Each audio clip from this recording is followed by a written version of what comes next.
ছাত্ৰ ছাত্ৰীসকল এতিয়া আমি আলোচনা কৰিবলৈ লৈছোঁ 1986 চনৰ জাতীয় শিক্ষা নীতি। তোমালোকে ইতিমধ্যে দেখিছা যে কেইবাখনো আয়োগ গঠন হৈ আহিছে, শিক্ষানীতি গঠন হৈছে আৰু এইখনো এখন ভাৰতৰ শিক্ষা ব্যৱস্থাত এখন উল্লেখযোগ্য শিক্ষানীতি। অৱশ্যে ইয়াৰ আগতেও 1986 চনৰ এই শিক্ষানীতিৰ আগতেও আমাৰ ভাৰতবৰ্ষত এক জাতীয় শিক্ষানীতি গ্ৰহণ কৰা হৈছিলে আৰু সেই জাতীয় শিক্ষানীতিখন গ্ৰহণ কৰা হৈছিল 1968 চনত কোঠাৰী আয়োগৰ বিভিন্ন পৰামৰ্শৱলীৰ ভিত্তিত। বুজিছানে? আৰু এই শিক্ষানীতিৰ জৰিয়তে আয়োগৰ পৰামৰ্শ অনুযায়ী ভাৰতৰ শিক্ষা ব্যৱস্থাৰ পুনৰ গঠন আৰু সুযোগ সুবিধা বৃদ্ধিৰ প্ৰস্তাৱ গ্ৰহণ কৰা হৈছিলে। বুজিছা? এই প্ৰথম শিক্ষানীতি মানে 1968 চনৰ শিক্ষানীতি গ্ৰহণ কৰাৰ 17 বছৰৰ পাছত কেন্দ্ৰীয় চৰকাৰে ইয়াৰ ভিত্তিত গ্ৰহণ কৰা বিভিন্ন ব্যৱস্থাসমূহৰ মূল্যায়নৰ প্ৰয়োজনীয়তা অনুভৱ কৰে আৰু সেই উদ্দেশ্যেৰে ভাৰত চৰকাৰে 1985 চনত challenges of education a policy perspective, এই নামটো মনত ৰাখিবা, challenges of education a policy perspective নামৰ আলোচনা পত্ৰখন প্ৰকাশ কৰে আৰু বিশেষকৈ এই আলোচনা পত্ৰত মূলতঃ ভাৰতবৰ্ষৰ কিছুমান গুৰুত্বপূৰ্ণ সমস্যা চিহ্নিত কৰা হয় আৰু ইয়াৰ সমাধানৰ উপায় উল্লেখ কৰা হয় আৰু তাৰ পাছত এই আলোচনা পত্ৰখনক লৈ বহুতো মত অভিমত গ্ৰহণ কৰা হয় আৰু এইসমূহৰ ভিত্তিতেই কেন্দ্ৰীয় চৰকাৰে 1986 চনত এই জাতীয় শিক্ষানীতি গ্ৰহণ কৰে। আৰু এটা কথা, আৱশ্যকীয় কথা হৈছে এই জাতীয় শিক্ষানীতি 1986 নামে পৰিচিত, নেশ্যনেল এডুকেশ্যন পলিচি 1986 হ'ব। চোৱা, আমি যেতিয়া আমাৰ শিক্ষা বিভাগৰ কিছুমান কথাত আমি নামটোৱে আমাক কিছুমান কথা ইণ্ডিকেট কৰি দিয়ে, নহয় জানো? এতিয়া চোৱা, জাতীয় শিক্ষানীতি বুলি বহুতবাৰ আমি পাইছোঁ, হয়নে নহয়? মানে এটা জাতিৰ একক শিক্ষানীতিৰ ব্যৱস্থা কৰা, তেনেকুৱা যেন লগা নাই জানো? নিশ্চয় হয়। অৱশ্যে এই ক্ষেত্ৰত গুৰুত্ব দিছিলে যদিও আৰু এটা বিশেষ কথাৰ ওপৰত গুৰুত্ব দিছিলে, সেয়া হৈছে মানৱ সম্পদৰ যথাযথ ব্যৱহাৰ। আৰু এই বিষয়সমূহ আমাৰ 1986 চনৰ শিক্ষানীতিত বিশেষভাৱে গুৰুত্ব আৰোপ কৰা হৈছিলে। আমি এতিয়া চাওঁচোন আমাৰ জাতীয় শিক্ষানীতি 1986 চনৰ পৰামৰ্শসমূহনো কেনেধৰণৰ আছিল। প্ৰথম হৈছে জাতীয় শিক্ষা ব্যৱস্থা। 1986 চনৰ শিক্ষানীতিত এটা জাতীয় শিক্ষা ব্যৱস্থা সংগঠনৰ ওপৰত বিশেষভাৱে গুৰুত্ব আৰোপ কৰা হয়। চোৱা, আগতেও আমি কৈছোঁ জাতীয় শিক্ষা নীতি, হয়নে? মানে প্ৰতিখন আমাৰ ভাৰতবৰ্ষততো কেইবাখনো ৰাজ্য আছে, নহয় জানো? আৰু প্ৰত্যেকখন ৰাজ্যৰ শিক্ষাৰ্থীয়ে যাতে সকলোৱে সমানে শিক্ষাৰ সুযোগ সুবিধা লাভ কৰে আৰু তেওঁলোকৰ তুলনামূলক মূল্যায়ন সহজ হ'বৰ বাবে ভাৰতত শিক্ষাৰ সংগঠন, পাঠ্যক্ৰম আৰু নীতি নিয়ম একে হোৱা উচিত বুলি তেওঁলোকে পৰামৰ্শ আগবঢ়াইছিলে। দ্বিতীয়তে শিক্ষাৰ উদ্দেশ্য। চোৱা, শিক্ষাৰ উদ্দেশ্য বুলি কোৱাৰ লগে লগে আমাৰ সকলোৰে মনলৈ এটাই কথা আহে, অল ৰাউণ্ড ডেভেলপমেণ্ট, মানে সকলো দিশৰ বিকাশ সাধন কৰা, হয়নে? আৰু এই 1986 চনৰ ৰাষ্ট্ৰীয় শিক্ষা নীতিয়েও সকলো দিশৰে বিকাশ সাধন কৰাৰ ওপৰত গুৰুত্ব দিছিলে। এতিয়া সকলো দিশৰ বিকাশ সাধন কেনেকৈ হ'ব? যেতিয়া শিক্ষাই মানুহ আৰু সমাজৰ প্ৰয়োজনসমূহ পূৰণ কৰিব পাৰিব, তেতিয়াই আমাৰ এই শিক্ষাৰ উদ্দেশ্য ফুলফিল হ'ব, নহয় জানো? এতিয়া অকণমান আগতে আমি কৈছিলোঁ যে মানৱ সম্পদৰ কথা, আৰু এই একবিংশ শতাব্দীত মানৱ সম্পদ সৃষ্টি কৰাই হ'ব ভাৰতীয় শিক্ষাৰ মূল উদ্দেশ্য। বুজিলা? এতিয়া চোৱা, মানৱ সম্পদ, আমি এতিয়া বহুতো মানুহ হৈছোঁ, কিন্তু কেতিয়া আমি সম্পদলৈ ৰূপান্তৰিত হ'ম? যেতিয়া আমি নিজে আমাৰ দেশখনৰ কাৰণে কিবা এটা কৰিব পৰাৰ গুণ আহৰণ কৰিব পাৰিম। বুজিছা? আমি এতিয়া কেতিয়া আহৰণ কৰিব পাৰিম? কোনে সহায় কৰিব? নিশ্চয় শিক্ষা ব্যৱস্থাই সহায় কৰিব। হ'ব। তৃতীয়তে, শিক্ষাৰ সুযোগ সুবিধা বৃদ্ধি। মানে এতিয়া চোৱা, কিছুমান আমাৰ শৈক্ষিক ক্ষেত্ৰতেই হওক বা বিভিন্ন ক্ষেত্ৰতেই হওক, আমাৰ ভাৰতবৰ্ষত কি হয়, বৈষম্যমূলক নীতি গ্ৰহণ কৰা হৈছিলে, আৰু এই কথাটো বিভিন্ন আয়োগেও লক্ষ্য কৰিছিলে, আৰু সেয়ে 1986 চনৰ নতুন শিক্ষানীতিত এই বৈষম্যসমূহ দূৰীকৰণৰ ওপৰত যথেষ্ট গুৰুত্ব দিয়া দেখা যায়। তেওঁলোকে বিশেষকৈ এই শিক্ষানীতিত শিক্ষা ব্যৱস্থাৰ সম্প্ৰসাৰণৰ বাবে বিশেষ কেইটামান দিশ চিহ্নিত কৰিছিল। কি জানানে? নাৰী শিক্ষাৰ ব্যৱস্থা। চোৱা, আমাৰ ভাৰতবৰ্ষৰ আধা সংখ্যক মানুহ হ'ল নাৰী আৰু আনটো সংখ্যা হ'ল পুৰুষ। যদি আমি নাৰীক অৱহেলা কৰোঁ, তেন্তে আমাৰ শৈক্ষিক ক্ষেত্ৰখনত বা আমাৰ দেশৰ প্ৰগতিত নিশ্চয় বাধা আহি পৰিব, হয়নে? অনুসূচিত জাতি আৰু জনজাতিৰ ক্ষেত্ৰতো ঠিক তেনেধৰণৰ বৈষম্যমূলক নীতি দেখা গৈছিলে। গতিকে এইসমূহ আঁতৰাই সকলোৰে কাৰণে কি কৰিছিলে? যাতে শিক্ষা সকলোৱে যাতে পায়, তাৰ কাৰণে চিন্তা কৰিছিলে। আৰু চোৱা, আমাৰ সমাজত প্ৰতিবন্ধীসকল আছে, তেওঁলোকৰ কাৰণেও যাতে শিক্ষা উপলব্ধ হয়, তাৰ কথা 1986 চনৰ ৰাষ্ট্ৰীয় শিক্ষানীতিয়ে গুৰুত্ব দিছিলে। আৰু চোৱা, আমাৰ বয়স্কসকলৰ বহুতেই নপঢ়া নুশুনাকৈয়ে এটা নিৰ্দিষ্ট আনুষ্ঠানিক শিক্ষাৰ যি সময়সীমা, সেয়া পাৰ হৈ গুচি যায়। গতিকে তেওঁলোকৰ কাৰণেও বা কিছুমানে আনুষ্ঠানিক শিক্ষাৰ পাছতো শিক্ষা গ্ৰহণ কৰিবলৈ আগ্ৰহী হয়। গতিকে সেইসকলো যাতে পিছ পৰি নাযায়, তাৰ বাবেও 1986 চনৰ ৰাষ্ট্ৰীয় শিক্ষানীতিয়ে বিশেষভাৱে গুৰুত্ব প্ৰদান কৰিছিল। আৰু এই বিশেষ ক্ষেত্ৰসমূহত প্ৰয়োজনীয় সংখ্যক বিদ্যালয় স্থাপন কৰি আৰু উপযুক্ত ব্যৱস্থা আদি গ্ৰহণ কৰি দেশৰ সামগ্ৰিক শিক্ষা ব্যৱস্থাৰ সম্প্ৰসাৰণৰ পৰিকল্পনাৰ বিষয়ে এই শিক্ষানীতিখনত উল্লেখ কৰা হৈছিল। বুজিছানে? আমি এটা বাক্যত কি বুলি ক'ব পাৰোঁ জানানে? জাতীয় শিক্ষানীতি অনুসৰি জাতি, ধৰ্ম, বৰ্ণ, লিংগ, সামাজিক মৰ্যাদা নিৰ্বিশেষে সকলো শিক্ষাৰ্থীয়ে সমানভাৱে শিক্ষাৰ সুযোগ লাভ কৰিব। হ'ল। চতুৰ্থ হৈছে দূৰ শিক্ষা। এতিয়া চোৱা, এই যি দূৰ শিক্ষা ব্যৱস্থা, এই দূৰ শিক্ষা ব্যৱস্থা আমাৰ ভাৰতবৰ্ষৰ নিচিনা দেশৰ কাৰণে অত্যন্তই প্ৰয়োজন। কাৰণ আমাৰ ভাৰতবৰ্ষত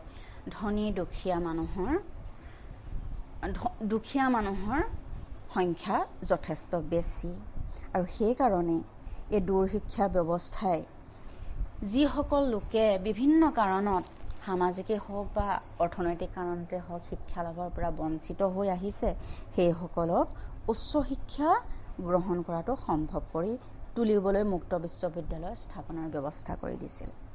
আৰু সেই উদ্দেশ্যৰে ভাৰতত 1985 চনত ইন্দিৰা গান্ধী মুক্ত বিশ্ববিদ্যালয় স্থাপনৰ কাৰণে নতুন শিক্ষানীতিত পৰামৰ্শ আগবঢ়োৱা হৈছিলে।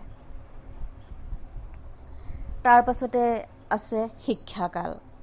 শিক্ষাকালৰ ক্ষেত্ৰত আমি যে দেখিছিলোঁ 1964-66 চনৰ 10+2+3 যিটো ষ্ট্ৰাকচাৰ, যিটো সংগঠন, সেই সংগঠনটোৰেই পোষকতা কৰা হৈছিল। বুজিছা? তাৰ পাছত আছিলে পৰামৰ্শটো হৈছে বিভিন্ন স্তৰৰ শিক্ষাৰ পুনৰ গঠন। তাত প্ৰথমটো হৈছে শৈশৱৰ যতন আৰু শিক্ষা, early childhood care and education. ৰাষ্ট্ৰীয় বা এই জাতীয় শিক্ষানীতিয়ে সৰু ল'ৰা ছোৱালীৰ যি মানে সৰু ল'ৰা ছোৱালীৰ যি যত্নৰ প্ৰয়োজন, যিখিনি দুখীয়া শ্ৰেণীৰ কৰ্মমৰত মানুহৰ শিশুৰ যত্ন ল'ব লাগে, সেইখিনিৰ কাৰণে চিন্তা চৰ্চা কৰি তেওঁলোকে এই আৰ্লি চাইল্ডহুড কেয়াৰ এডুকেশ্যনৰ কি কৰিছিলে ব্যৱস্থা গ্ৰহণ কৰিছিলে। আৰু ইয়াৰ বাবে তেওঁলোকে integrated child development service programme মানে সংহত শিশু বিকাশ আঁচনিৰ গ্ৰহণ কৰাৰ কথা কৈছিলে। বুজিছা? দ্বিতীয়তে প্ৰাথমিক শিক্ষা। প্ৰাথমিক শিক্ষাৰ ক্ষেত্ৰত নতুন শিক্ষানীতিত দুটা বিশেষ কথাৰ ওপৰত গুৰুত্ব দিয়া হৈছিলে। এটা হৈছে সকলো শিশুকে বিদ্যালয়ত নামভৰ্তিকৰণ আৰু 14 বছৰ বয়স পৰ্যন্ত তেওঁলোকক শিক্ষাৰ ক্ষেত্ৰখনত ৰখা। বুজিছা? দ্বিতীয়তে এই উদ্দেশ্যৰে কি কৰিছিলে 1995 চনৰ ভিতৰত এই বয়সলৈকে মানে 14 বছৰ বয়সলৈকে সকলো ল'ৰা ছোৱালীয়ে যাতে মুক্ত আৰু বাধ্যতামূলক শিক্ষা পায় তাৰ কাৰণে ব্যৱস্থা গ্ৰহণ কৰিছিলে। বুজিছা? আৰু এটা কথা এইখিনিতে বৰ প্ৰয়োজনীয় কথা, সেইটো হৈছে প্ৰাথমিক শিক্ষাৰ যি গুণগত বিকাশ, সেই গুণগত বিকাশ সাধন কৰিবৰ কাৰণে এখন বিশেষ আঁচনি গঠন কৰা হৈছিলে। আৰু সেই আঁচনিখনৰ নাম আছিলে অপাৰেশ্যন ব্লেকবৰ্ড। অপাৰেশ্যন ব্লেকবৰ্ড আঁচনিৰ জৰিয়তে কি কৰিছিলে, আচলতে ছাত্ৰ ছাত্ৰীসকলে বা শিক্ষক এজনে যেতিয়া পাঠদান কৰি থাকে ছাত্ৰ ছাত্ৰীসকলক, তেতিয়া কিছুমান সা সুবিধাৰ বৰ প্ৰয়োজন, যেনে এখন ব্লেকবৰ্ড, শিক্ষাৰ সঁজুলি হিচাপে চাৰ্ট, মেপ বা আন সৰঞ্জামসমূহ, অন্তত দুটা কোঠা, এগৰাকী মহিলা শিক্ষয়িত্ৰীৰ ব্যৱস্থা কৰা, যাতে ছাত্ৰ ছাত্ৰী শিক্ষক সকলোৰে কাৰণে জ্ঞান দান আৰু জ্ঞান গ্ৰহণ কৰাৰ ক্ষেত্ৰত সুবিধা হয়। ছাত্ৰ ছাত্ৰীসকল, এই অপাৰেশ্যন ব্লেকবৰ্ড আঁচনিখন বৰ প্ৰয়োজনীয় আঁচনি আছিল। হ'ব। দ্বিতীয়টো হৈছে মাধ্যমিক পৰ্যায়। আমি আগতেও লক্ষ্য কৰিছোঁ যে মাধ্যমিক পৰ্যায়ৰ ছাত্ৰ ছাত্ৰীসকলৰ শিক্ষাৰ ক্ষেত্ৰত এতিয়ালৈকে প্ৰতিখন কমিশ্যনেই যথেষ্ট গুৰুত্ব দিয়া দেখা গৈছিলে। আৰু আমাৰ এই 1986 চনৰ যি জাতীয় শিক্ষানীতি, সেই জাতীয় শিক্ষানীতিয়েও এই মাধ্যমিক পৰ্যায়ৰ ছাত্ৰ ছাত্ৰীসকলৰ শিক্ষাৰ কাৰণে যথেষ্ট গুৰুত্ব দিছিলে। আৰু তেওঁলোকে এটা নতুন বস্তু অন্তৰ্ভুক্ত কৰিছিলে। সেয়া হৈছে কি, নৱোদয় বিদ্যালয়। এতিয়া নৱোদয় বিদ্যালয় আমি লক্ষ্য কৰোঁ যে প্ৰত্যেকখন সেই ডিষ্ট্ৰিক্টৰ গাঁও অঞ্চলত প্ৰতিষ্ঠিত হয়, নহয়নে বাৰু ছাত্ৰ ছাত্ৰীসকল? মানে কি জানানে, এই শিক্ষানীতিৰ জৰিয়তে যাতে সেই গাঁৱৰ পৰিৱেশত থকা বাহিৰলৈ ওলাই আহিবলৈ সুবিধা নোপোৱা মেধাৱী ছাত্ৰ ছাত্ৰীসকলক আমি উন্নত শিক্ষা দিব পাৰোঁ, তাৰ উদ্দেশ্য আগত ৰাখিয়েই নৱোদয় বিদ্যালয়সমূহ স্থাপনৰ পৰামৰ্শ আগবঢ়াইছিল। আৰু সঁচাকৈ এই নৱোদয় বিদ্যালয়সমূহে মানৱ সম্পদ বিকাশৰ ক্ষেত্ৰত যথেষ্ট অৰিহণা যোগাই আহিছে। হ'ব। আৰু মাধ্যমিক পৰ্যায়ত শিক্ষা বৃত্তিমুখীকৰণৰ ওপৰত আমাৰ এই জাতীয় শিক্ষানীতিয়েও যথেষ্ট গুৰুত্ব দিছিলে। আৰু জাতীয় স্বাৰ্থৰ পৰিপ্ৰেক্ষিতত বৃত্তিমুখীকৰণৰ কাৰণে তেওঁলোকে বিভিন্ন ধৰণৰ বৃত্তিকেন্দ্ৰিক পাঠ্যক্ৰম পৃথকভাৱে প্ৰস্তুত কৰাৰ পৰামৰ্শ দিছিলে। তাৰ পাছত উচ্চ শিক্ষাৰ পৰ্যায়। এতিয়া চোৱা, জাতীয় শিক্ষানীতিত উচ্চ শিক্ষাৰ ক্ষেত্ৰত সংখ্যাগত দিশতকৈ গুণগত দিশতহে অধিক গুৰুত্ব দিয়া হৈছিলে, যাতে ছাত্ৰ ছাত্ৰীসকলে এই শিক্ষা পোৱাৰ পাছত তেওঁলোকে কি কৰিব পাৰে, নিজকে প্ৰতিষ্ঠিত কৰিব পাৰে। বুজিছা? শেষত আমি এটা বৰ গুৰুত্বপূৰ্ণ কথা এই শিক্ষানীতিয়ে পৰামৰ্শ আগবঢ়াইছে, সেইটো হৈছে মূল্যায়ন প্ৰক্ৰিয়া আৰু পৰীক্ষাৰ সংস্কাৰ সাধন।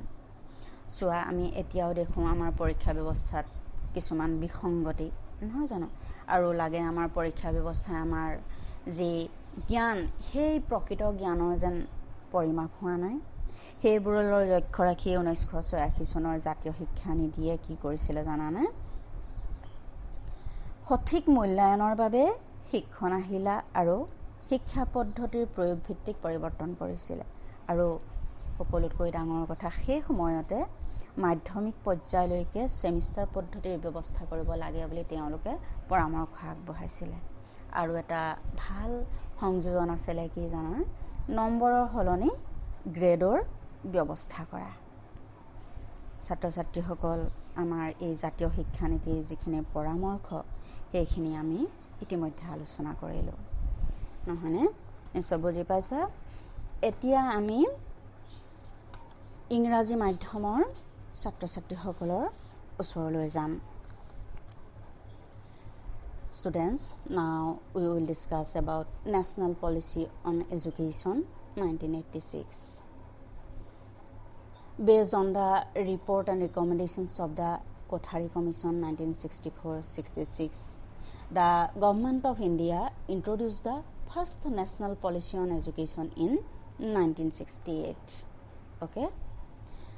This policy on education 1968 makes significant contribution in development of education all over the country. Okay?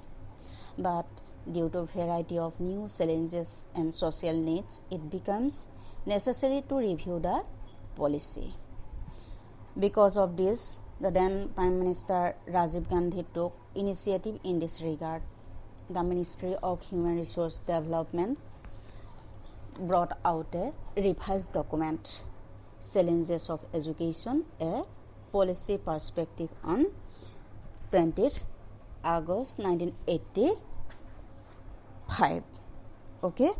In this document, a comprehensive appraisal of the existing system of education was made. Okay? Student, the National Policy on Education 1986 makes a significant step in the history of education in post-independence India. Okay? The main suggestions are, first one is national system of education. Student, the policy proposed a national system of education which have a common educational structure with national curricular framework containing common core. Bujisa? Next, aims of education or aims and roles of education. According to this policy, the aim of education should all-round development of students. Okay? And education should fulfill the needs of man and society also. And most important aim of education was, according to this policy, to create manpower. Without manpower, it is not possible to develop a country. Okay? With the people may not be manpower. When we fulfill the needs of the society, then we are going to become manpower. It is most important message for you. Okay? Next suggestion, equality in education. NPE of 1986 gave importance on equalizations of educational opportunity. Okay? And they suggest in this way, they gave importance on women education. Education of scheduled castes and scheduled tribes, other educationally backward class, and also adult education. Because adult and women both are a important part of our country.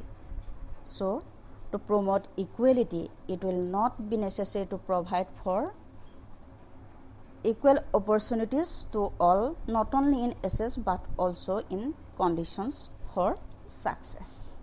Okay. Next one is distance education. Students, this distance education is most important, or it was expected distance education will help to take higher education. Okay.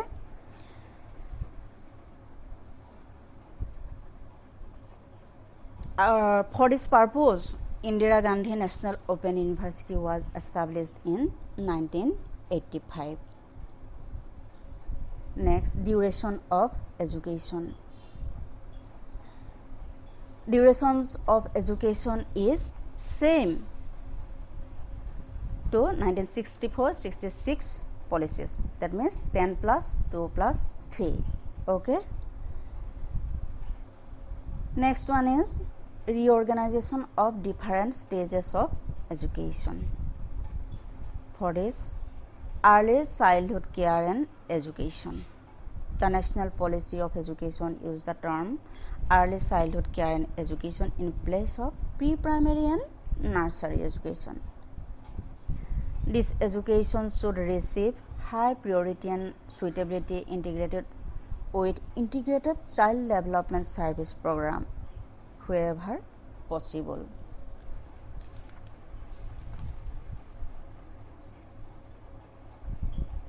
And it was expected through playway method. Okay. Next one is elementary education. The new thrust in elementary education emphasized two aspects: universal enrollment and universal retention of children up to 14 years of age. Next, it should be ensured that all children who attain the age of about 11 years by 1990 would have 5 years of schooling. Likewise, by 1995, all children would get free and compulsory education up to 14 years. After that, they gave special importance on secondary education. Okay. In secondary education, the introduction of Navodaya Vidyalaya was most important for India. Okay. Recognizing the need to provide good education to rural children, the NP in 1986 introduced the idea of Navodaya Vidyalaya. The main objectives of these schools was to promote excellence coupled with equity and social justice. Okay, to develop their full potential. These schools should provide quality education irrespective of their capacity for pay for it. Okay, and they also gave importance on vocationalization of secondary education. It was proposed that vocational courses could cover 10% of higher secondary students by 1990 and 25% by 1995. Okay. Last one is most important, that was evaluation process and examination reform. Evaluation should be continuous and comprehensive, and they also introduced the important things, that is semester system. Okay, semester system should be introduced. Next, grade should be used in place of marks. It is also most important. These are the main suggestions of 1986 policies. Okay.